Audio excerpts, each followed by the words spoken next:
Daisy Jones and the Six is a miniseries based off the 2019 bestseller of the same name written by Taylor Jenkins Reid. The show is loosely based on Fleetwood Mac, following the rise and fall of a fictional rock group in the 70s. On this podcast, we like to discuss the most recent installments of a different series every show. The 3 segments we're looking at today are titled Track 1, Come and Get It, Track 2, I'll Take You There, and Track 3, Someone Saved My Life Tonight. It's March 9th and you're listening to today's episode.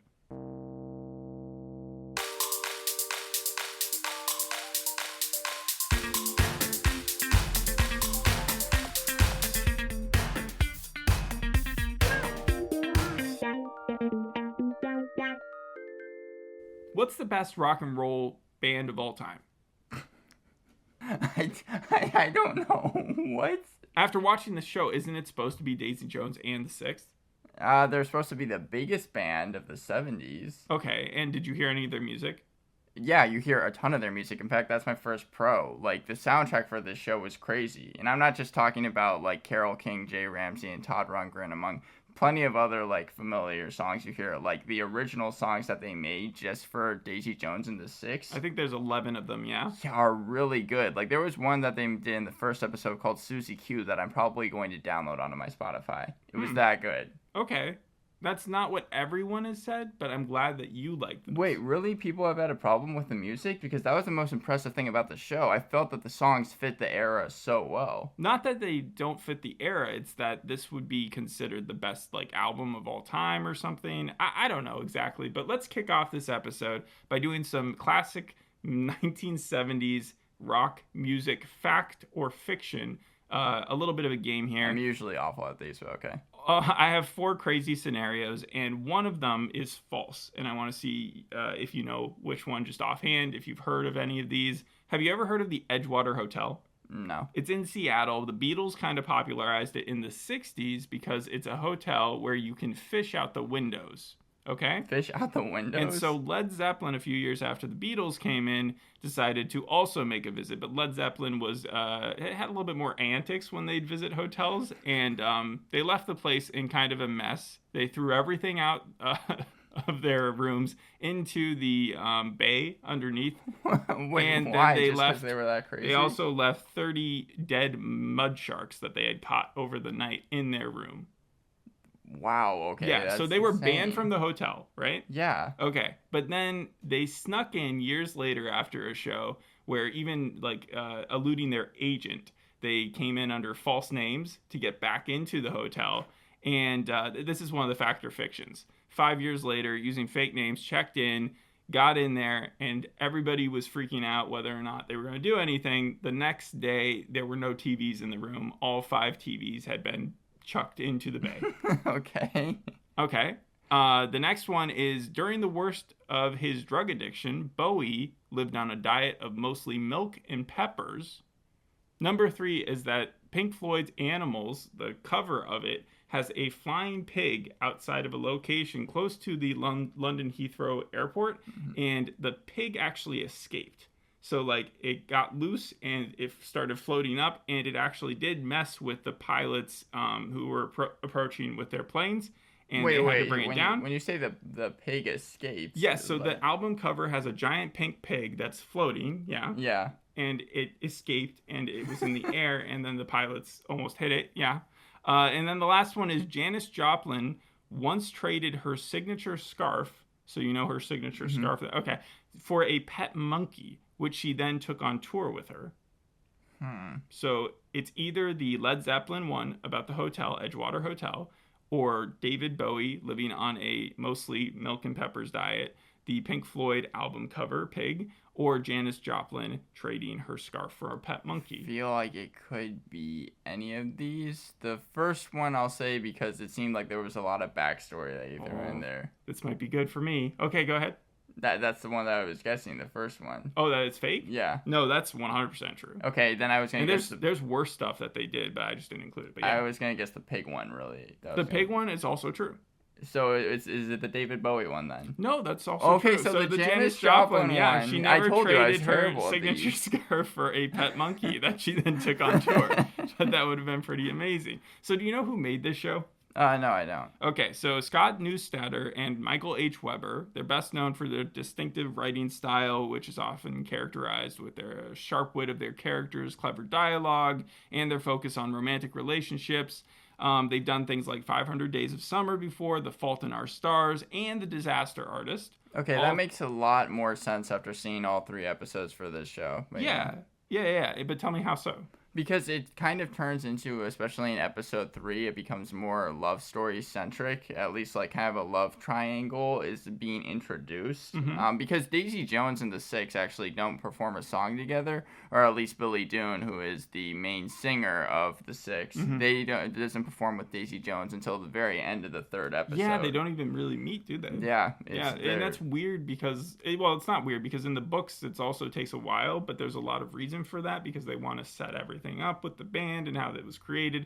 Did it feel like they were waiting too long though to bring these characters together? No, the thing I liked about the first episode was actually how you were able to see the Doom Brothers, that's what they're originally called before they changed their name to the Six, how they came to be. And I thought that the first episode was really well done. In fact, it was so well done, I was thinking to myself that this was going to be the new Offer to me. I was like, this show is going to be great. And then episode 2 and 3 hit, and I felt like a little bit differently about it. As someone who wasn't raised in the 70s, did you at all think that this band was real? Like it could be a real documentary? Yes. In fact, I had to look it up to make sure it wasn't one. Especially after all the like music picks that we've gotten in the last couple years. Rocket Man, Bohemian Rhapsody, David Crosby's Remember My Name. That one is obviously more documentary. I had to make sure that Daisy Jones and the Six wasn't an actual band. Because with Rocket Man, they kind of like, I don't know, glorized or like musicalized everything. And so this, it feels like they might have just stuck a filter on like a real story. Right, exactly. Also with something like the Pistols, which came out, I think, last year? I thought you might compare it to that, yeah.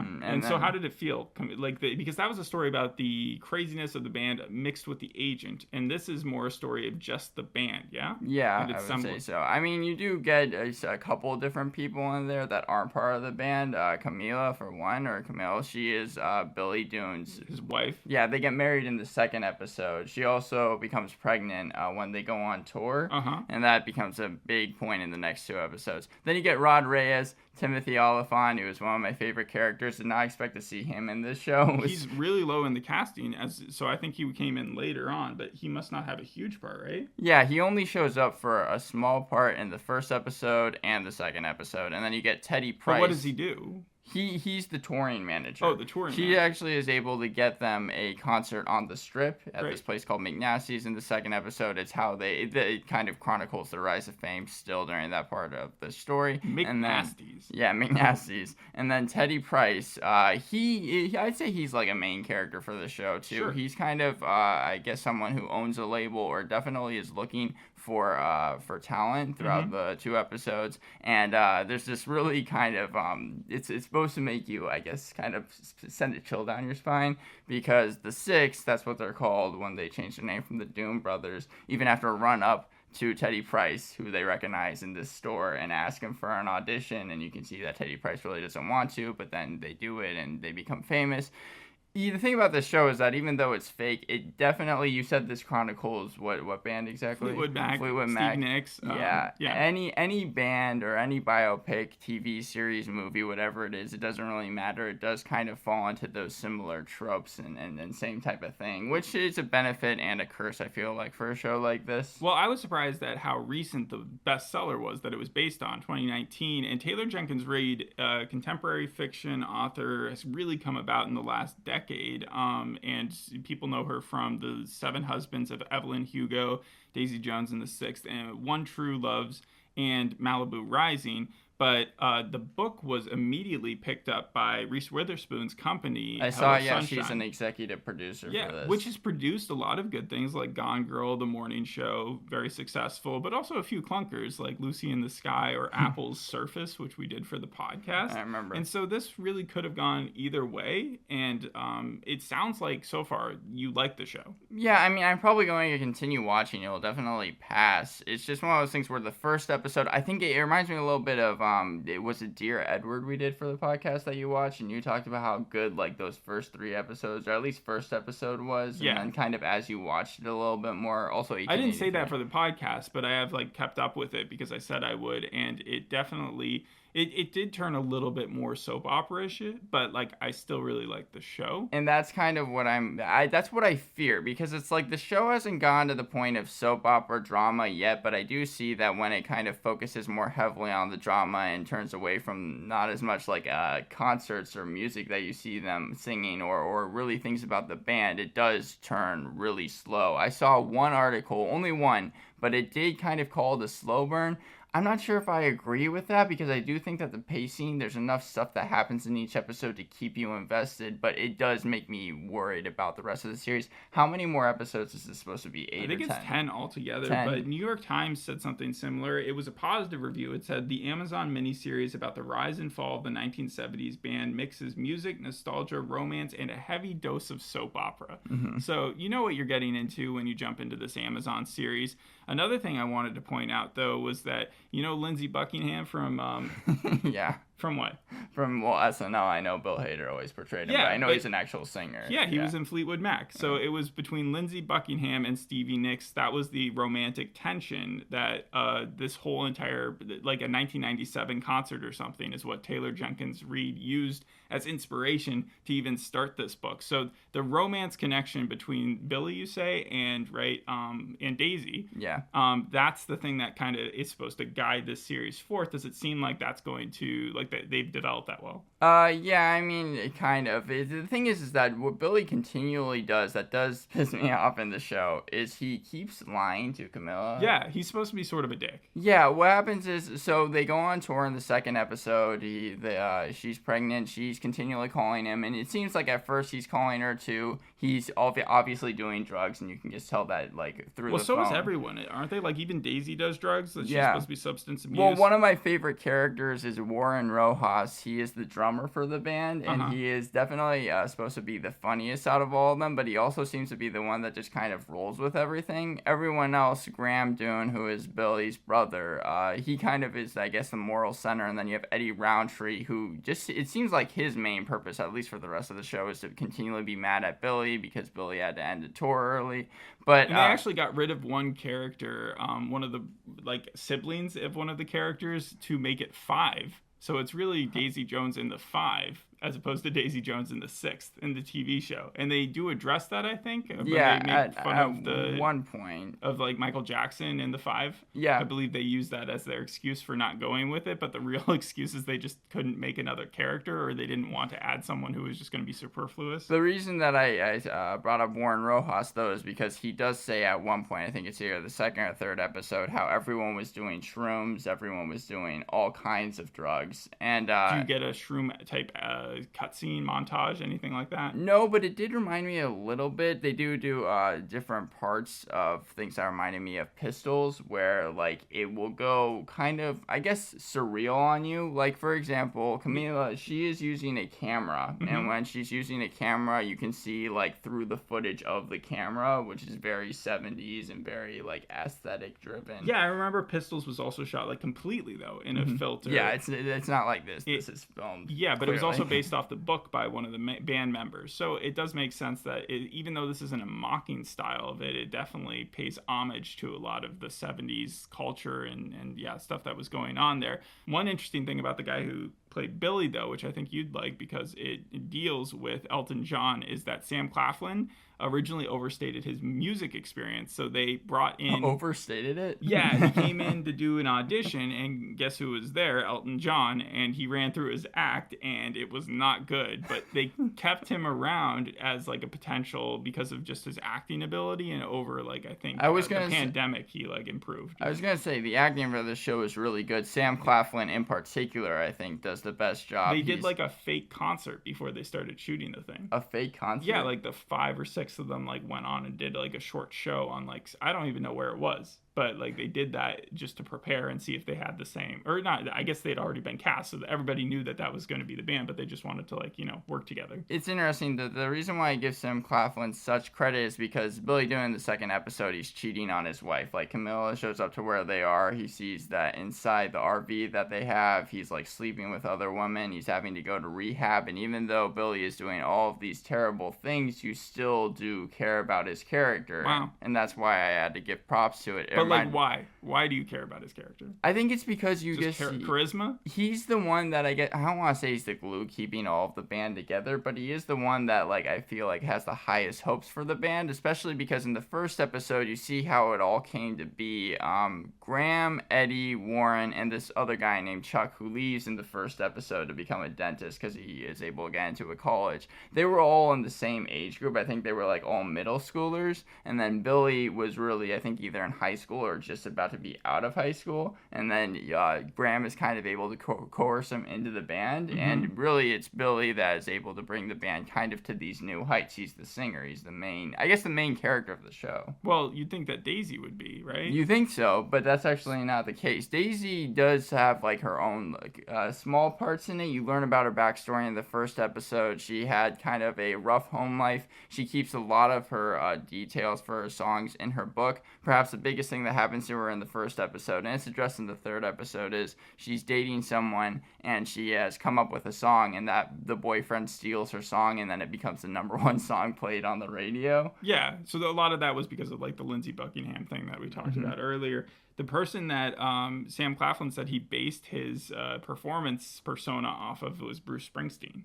Really? Yeah. Out of all people? I guess I could see it. There's just a lot of names that they were throwing out there from the 70s, so I don't know how much to actually put weight on that, but it just was interesting. They have a huge cast. Not only are there a lot of characters, a lot of them are well-developed, and they're well-developed really fast, too. Well, one thing that I like is that it keeps on, like, kind of paying attention to the details. For example, Teddy Price. They don't ever actually show him in the forward flashes, which I think are supposed to be, like, take some place. So with the forward flashes, though, do they look like it's old man makeup? Like, no. They actually do a good job. How do you do that with people who are in their 30s? They do a good job actually making it seem... I mean, it's obviously the same actors and everything, but like actually making it seem like it's 20 years later. They're lucky to make it 20 years later, though, because in the book it's 33 years later. They wouldn't have been able to pull someone in their 60s as well. But the reason I was bringing it up is because Teddy Price you never actually see there. You only see a 1982 interview with him on a late night show called The Merv Griffin Show. So obviously Teddy Price, much like in these other biopics, whenever I'm assuming he's dead or is dead at the time that these